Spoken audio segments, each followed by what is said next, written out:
Salutare! Am un subiect interesant din punctul meu de vedere pe care aș dori să-l discut cu voi, referitor la domeniul construcțiilor de la noi din țară. Nu mă interesează de afară pentru că noi activăm în țară și consider că aici ar trebui să ne facem treaba sau să dorim să schimbăm ceva. Nu vorbim de legislația din afara țării noastre, fiecare își organizează cum dorește.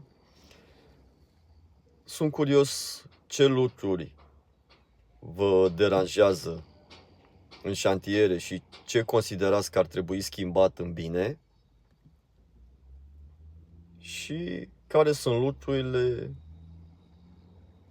bune în șantierele noastre care considerați dumneavoastră că ar trebui să rămână în continuare în picioare și, de ce nu, promovate mai bine.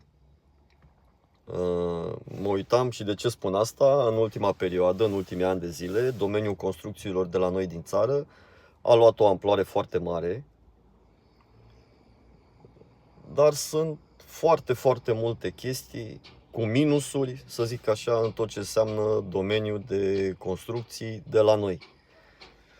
Eu le-am observat, sunt curios dacă și alte persoane care activează în acest domeniu le-au observat și aș vrea să discutăm peste ele.